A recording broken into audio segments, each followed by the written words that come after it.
Hello friends, ಇವತ್ತು Lawrence ಕೋಲ್ಬರ್ಗ್ನ theory ಬಗ್ಗೆ ಮಾತಾಡೋಣ ಒಂದು ಸಣ್ಣ ಕತೆ ಮೂಲಕ. ಕತೆ ಹೆಸರು ದ ಹೀನ್ಸ್ ಡೈಲಮಾ. ಅವನ ಹೆಸರು ಹೀನ್ಸ್. ಅವನ ಹೆಂಡತಿಗೆ ಒಂದು ರೇರ್ ಕ್ಯಾನ್ಸರ್ ಇತ್ತು. ಅವಳನ್ನು ಉಳಿಸೋಕೆ ಒಂದೇ ಒಂದು ಔಷಧಿ ಇತ್ತು, ಆದರೆ ಅದರ ಬೆಲೆ 2000 ರುಪೀಸ್. ಪಾಪ, ಹೀನ್ಸ್ ಹತ್ರ ಕೇವಲ 1000 ರುಪೀಸ್ ಮಾತ್ರ ಇತ್ತು. ಅವನು ಕೆಮಿಸ್ಟ್ ಹತ್ರ ಹೋಗಿ ಪರದಾಡ್ದ, ದಯವಿಟ್ಟು ಔಷಧಿ ಕೊಡಿ ಅಂತ. ಆದರೆ ಆ ಕೆಮಿಸ್ಟ್ ನೋ ಚಾನ್ಸ್, ನಾನು ಇದು ಮಾಡಿರೋದೇ ದುಡ್ಡು ಮಾಡೋಕ್ಕೆ ಅಂತ ಅಂದ್ಬಿಡ್ತಾನೆ.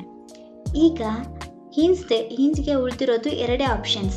ಒಂದು ಮೆಡಿಸಿನ್ ಕದ್ದು ಹೆಂಡತಿನ ಉಳಿಸೋದು, ಇಲ್ಲ ಲಾ ಮುಖ್ಯ ಅಂತ ಹೆಂಡತಿನ ಸಾಯೋಕೆ ಬಿಡೋದು.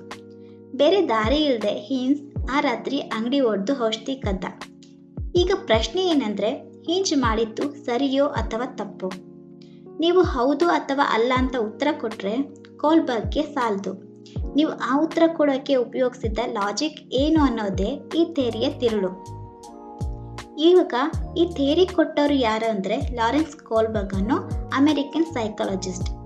ಇವರು ಜೀನ್ ಪಿಯಾಜೆಟ್ ಅವರ ಥಿಯರಿಯಿಂದ ಪ್ರೇರಿತರಾಗಿದ್ದರು. ಇವರು ಜನರಿಗೆ ಇಂತಹ ಮೋರಲ್ ಡೈಲಮಾಸ್ ಕೊಟ್ಟು ಅವರ ಯೋಚನಾ ಲಹರಿಯನ್ನು ಅಧ್ಯಯನ ಮಾಡಿದರು. ಇವರಿಗೆ ನೀವು ಕೊಡುವ ಉತ್ತರಕ್ಕಿಂತ ಆ ಉತ್ತರದ ಹಿಂದಿರುವ ರೀಸನಿಂಗ್ ತುಂಬ ಮುಖ್ಯವಾಗಿತ್ತು. ಹಾಗಾದರೆ ನಾವು ಮೊದಲನೇ ಹಂತನ ನೋಡೋಣ, ಪ್ರೀ ಕನ್ವೆನ್ಷನಲ್ ಲೆವೆಲ್. ಈ ಹಂತ 4 ರಿಂದ 10 ವರ್ಷದ ಮಕ್ಕಳಲ್ಲಿ ಕಂಡುಬರುತ್ತೆ.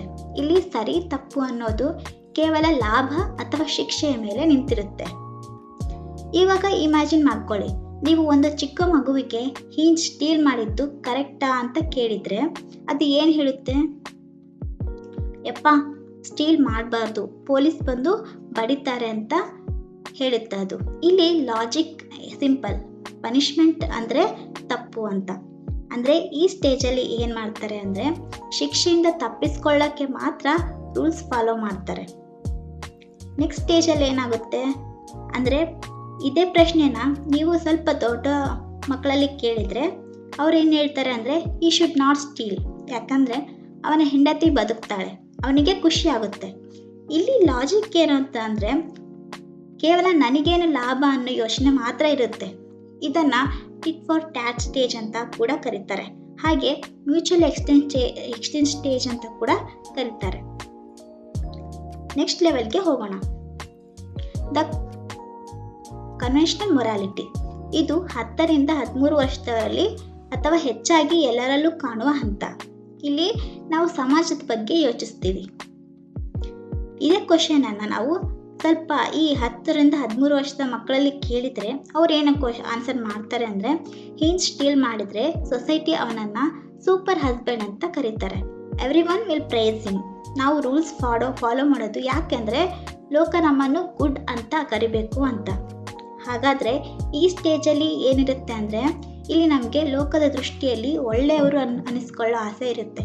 ಒಳ್ಳೆ ಗಂಡ ಅಂದರೆ ಹೆಂಡತಿನ ಉಳಿಸ್ಕೊಳ್ಬೇಕು, ಜನ ಹಾಗೆ ಮೆಚ್ಚಿಕೊಳ್ತಾರೆ ಅನ್ನೋದು ಇಲ್ಲಿನ ಲಾಜಿಕ್. ಅದೇ ನೆಕ್ಸ್ಟ್ ಸ್ಟೇಜಲ್ಲಿ ಇರೋ ಮಕ್ಕಳೆಲ್ಲ ಕೇಳಿದರೆ ಅವ್ರು ಏನು ಹೇಳ್ತಾರೆ ಅಂದರೆ, rules are rules. If Heinz steals, ಎಲ್ಲರೂ ಕಲೆ ಮಾಡೋಕ್ಕೆ ಸ್ಟಾರ್ಟ್ ಮಾಡಿಬಿಡ್ತಾರೆ, ಆಗ ಸೊಸೈಟಿ ಖಾಲಿ ಆಗುತ್ತೆ. ಸೊ ಇಲ್ಲಿ ಈ ಸ್ಟೇಜಲ್ಲಿ ರೂಲ್ಸ್ ಅಂದರೆ ಭಗವದ್ಗೀತೆ ಇದ್ದ ಹಾಗೆ.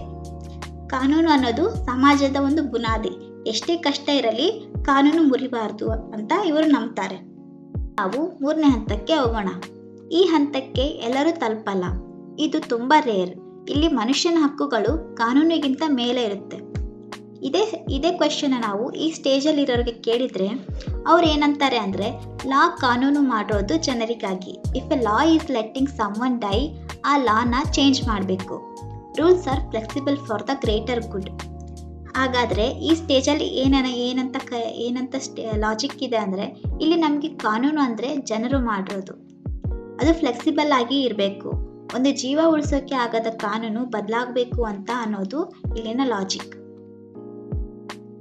ನೆಕ್ಸ್ಟ್ ಸ್ಟೇಜಲ್ಲಿ ಇದೇ ಕ್ವಶನ್ನ ಕೇಳಿದರೆ, human life is more valuable than any money or law. ಇಲ್ಲಿ ಗಾಂಧೀಜಿ, ನೆಲ್ಸನ್ ಮಂಡೇಲ ಥರ ಯೋಚನೆ ಮಾಡೋದು ಇಲ್ಲಿ ನಾವು ನೋಡ್ತೀವಿ.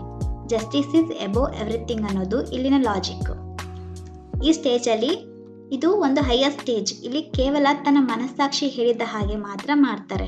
ಗಾಂಧೀಜಿ ಅಥವಾ ನೆಲ್ಸನ್ ಮಂಡೇಲಾ ಅವರ ಥರ ಮಾನವೀಯತೆಗಾಗಿ ಎಂತಹ ಕಾನೂನು ಬೇಕಾದರೂ ಮುರಿತಾರೆ. So these are 3 levels and 6 stages of moral development.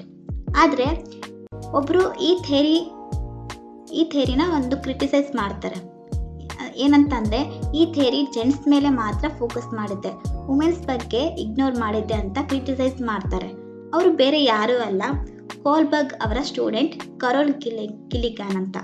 ಅವ್ರು ಏನು ಹೇಳ್ತಾರೆ ಅಂದರೆ ಜೆಂಟ್ಸ್ ಮೋಸ್ಟ್ಲಿ ಜಸ್ಟಿಸ್ ಬಗ್ಗೆ ಯೋಚನೆ ಮಾಡಿದರೆ women often care and relationships ಬಗ್ಗೆ ಯೋಚನೆ ಮಾಡ್ತಾರೆ. ಮೊರಾಲಿಟಿ ಅಂದರೆ ಕಾನೂನು ಅಲ್ಲ, ಬರೀ ಕಾನೂನು ಅಲ್ಲ, it is also about empathy.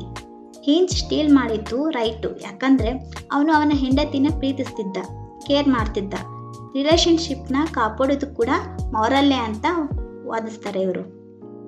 ಇವಾಗ ನಾವು ಸಮ್ ಕಾನ್ಸೆಪ್ಟ್ಸ್ ಬಗ್ಗೆ ಮಾತಾಡೋಣ. ಮೊದಲನೇದಾಗಿ ಮಾರಲ್ ಡೈಲಮಾ. ಈ ಸಿಚುವೇಶನಲ್ಲಿ ಅಂದರೆ ಈ ಮಾರಲ್ ಡೈಲಮಾ ಅಂತಂದರೆ ಆ situation where there is no clear right or wrong. For example ನಾವು ಹಿಂಜ್ ಡೈಲಮಾದಲ್ಲಿ ನೋಡಿದ್ವಲ್ಲ, ಅದು ಮಾರಲ್ ಡೈಲಮಾ ಅಂತ ಕರೀತಾರೆ. Second one moral reasoning. It is the thinking process involved in deciding whether an act is right or wrong. ಒಂದು process, ನಾವು ಒಂದು decision ತಗೊಳ್ಳುವಾಗ ನಾವು ಏನಾದರೂ ಒಂದು ಡಿಸಿಷನ್ ತಗೊಳ್ಳುವಾಗ ನಾವು ತಗೊತಿರೋ ಡಿಸಿಷನ್ ರೈಟಾ ಅಥವಾ ರಾಂಗಾ ಅಂತ ತಿಳ್ಕೊಳ್ಳೋ ಒಂದು ಪ್ರಕ್ರಿಯೆನೇ ಮಾರಲ್ ರೀಸನಿಂಗ್ ಅಂತ ಕರೆಯೋದು. Third one is universal sequence. Here Kohlberg believed that these stages occur in the same order across all cultures ಅಂತ ಅವರು ಬಿಲೀವ್ ಮಾಡ್ತಾರೆ. ನಾವು here are some examples for TET gesture and gesture. Stage 2 is often called as mutual exchange. ನೀವು ಈ ಎಕ್ಸಾಮ್ಸಲ್ಲಿ direct questions ಬರ್ಬೋದು, mutual exchange ಯಾವ ಸ್ಟೇಜಲ್ಲಿ ನೋಡ್ಬೋದು ಅಂತ. ಹಾಗೆ stage 4 is where the person believes that the law is supreme. ಇದು ಕೂಡ ಕ್ವೆಶನ್ ಭಾಳ ಸತ ಬಂದಿದೆ. Questions often give a scenario. For example, Rahul follows the rules because he wants to be liked by his teacher. ಅಂದರೆ ಇಲ್ಲಿ questions ಯಾವ ಥರ ಕೇಳ್ತಾರೆ, ಒಂದು ಸಿನಾರಿಯೋ ಕೊಟ್ಟು ಅದನ್ನು ಐಡೆಂಟಿಫೈ ದ ಸ್ಟೇಜ್ ಅಂತ ಕೇಳ್ತಾರೆ. So these are some examples for TET GPSR and HSCR. Now here is the quick cheat sheet. Kohlberg moral development ಅಂದರೆ 3 ಲೆವೆಲ್ಸಲ್ಲಿ ಆಗುತ್ತೆ. Level 1, level 2 and level 3 and each level carries 2 stages. Some exam pointers ಏನಂತಂದರೆ Heinz dilemma. It is the tool use to test logic, not behaviour. Also, Jean Piaget, his theory was foundation for Kohlberg. Also, some criticisms. Now, so ಇಲ್ಲಿ ನೀವು ನಿಮಗೊಂದು question, ಹಿಂಜ್ನ ಕಥೆಯಲ್ಲಿ ನೀವು ಯಾವ reasoning ಕೊಡ್ತೀರಾ ಅಂತ comment ಬಾಕ್ಸಲ್ಲಿ ನೀವು ಹೇಳಿ. ಹಾಗೆ ವಿಡಿಯೋ ಇಷ್ಟ ಆಗಿದ್ದರೆ ಲೈಕ್ ಮಾಡಿ, ಹಾಗೆ ಶೇರ್ ಮಾಡಿ. ಹಾಗೆ don't miss to watch our next video on top 10 repeated questions